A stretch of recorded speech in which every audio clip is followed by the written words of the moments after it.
अरे दीपांशी, क्या हुआ?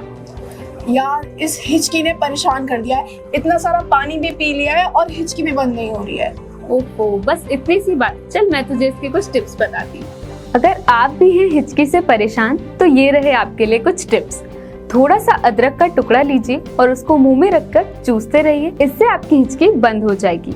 और इसके अलावा आप थोड़ी देर सांस रोकने की कोशिश करें तो इससे भी आपको हिचकी में आराम मिलेगा। और आप गर्दन की मालिश करें तो इससे भी आपकी हिचकी बंद हो सकती है। अगर आपको ये टिप्स पसंद आए तो हमारी वीडियो को लाइक और चैनल को सब्सक्राइब जरूर करें। Thank you.